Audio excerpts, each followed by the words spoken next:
Hello കൂട്ടുകാരെ, അമ്പലത്തിൽ പോകണമായിരുന്നു കേട്ടോ ഇന്ന്.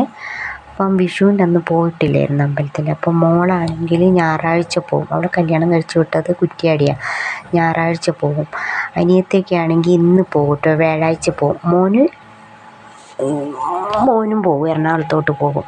അപ്പം ഞാൻ എന്താക്കി, വേഗം അമ്പലത്തിൽ പോകാൻ വേണ്ടി മോളെയും വിളിച്ച്.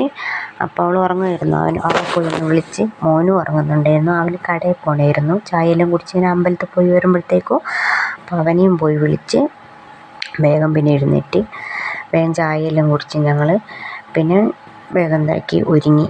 മോൾ ഒരുങ്ങി, ഞാനും ഒരുങ്ങി. വേഗം ഡ്രസ്സൊക്കെ ഇട്ട് മോന് അപ്പോഴത്തേക്കും അവനും കടയിൽ പോകാൻ വേണ്ടി അവനും ഇറങ്ങി വീട്ടിൽ നിന്ന്. പിന്നെ അങ്ങനെ ഞാനും മോളും ഒരു ഓട്ടോ വിളിച്ച് ഞാൻ എൻ്റെ വീട്ടിൽ പോയി അനിയത്തീനെയും കൂട്ടി. അനിയത്തീൻ്റെ ഭർത്താവും പിള്ളേരും എവിടെയും പോയി. അവർ അങ്ങ് എറണാകുളത്ത് പോകുന്നതുകൊണ്ട് അച്ഛമ്മേൻ്റെ അടുത്തിട്ട് രാവിലെ പോയത്.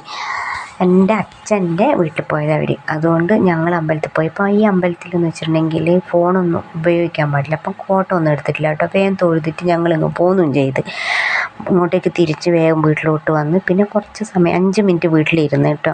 വീട്ടിലിരുന്ന് പിന്നെ മോളെ കോളേജിലെ കാര്യങ്ങളൊക്കെ 30-ാം തീയതി അവിടെ പരിപാടിയാണ്, കോളേജിൽ പരിപാടിയാണ്. അപ്പോൾ അതൊക്കെ കാര്യങ്ങളൊക്കെ പറഞ്ഞ് അനിയത്തിനോട് ഇങ്ങനെ പറയുന്നുണ്ടായിരുന്നു, ഡാൻസൊക്കെ ഉണ്ട്, പരിപാടിയൊക്കെ ഉണ്ടെന്നൊക്കെ കുറച്ച് വർത്താനമൊക്കെ പറഞ്ഞ് അത് കഴിഞ്ഞ് നേരെ എന്താക്കി വീട്ടിലോട്ട് വന്ന്. ഞങ്ങൾ രണ്ടുപേരും ഓട്ടോയും വിളിച്ച് വീട്ടിലോട്ട് വന്ന്. പിന്നെ മോൻ ബീഫ് മേടിച്ച് കൊണ്ടുവന്നിട്ടുണ്ടായിരുന്നു കടയിൽ പോയിട്ട്. അപ്പം വേഗം ബീഫ് കറിയും വെച്ച് ഞാൻ ഒരു കുക്കറിൽ ഇച്ചിരി അരിയിട്ട്, നെയ്ച്ചോറിൻ്റെ അരിയിട്ട് കുറച്ച് നെയ്ച്ചോറും വെച്ച്. അങ്ങനെ ആകെ ടെൻഷനാന്ന് വെച്ചാൽ അവന് വൈകുന്നേരം പോയി. ഇനി 3 മാസം 4 മാസം കഴിഞ്ഞാലേ മോൻ വരുവുള്ളൂ. മോളാണെങ്കിൽ ഞായറാഴ്ച, അനിയത്തിയൊക്കെ ആണെങ്കിൽ അവരും പോകും എറണാകുളത്തോട്ട്. പിന്നെ ഞാൻ തന്നെയായി. അങ്ങനെ പിന്നെ അവരാണെങ്കിൽ വൈകുന്നേരം ഇതാ പോകാൻ വേണ്ടിയിട്ട് നിൽക്കുന്നു, ബാഗൊക്കെ ഇട്ട് നിൽക്കുന്നു. ഇത്രയൊക്കെ തന്നെ ഉള്ളൂ. വീഡിയോ ഇഷ്ടപ്പെട്ടെങ്കിൽ ലൈക്ക് ചെയ്യണം, കമൻറ്റ് ചെയ്യണം, സബ്സ്ക്രൈബ് ചെയ്യണം.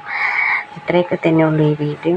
ആകെ ടെൻഷനാണ്. പിള്ളേർ ഒരാൾ ഇന്നും പോയി, ഒരാൾ ഞായറാഴ്ചയും പോയി, പിന്നെ അനിയത്തിയും എല്ലാവരും പോയി കഴിഞ്ഞാൽ നമുക്കൊരു വിഷമമല്ലേ. എല്ലാവരും വിഷുവിനെ വന്നതാണ്. ഇത്രയൊക്കെ തന്നെ ഉള്ളൂ വീഡിയോ.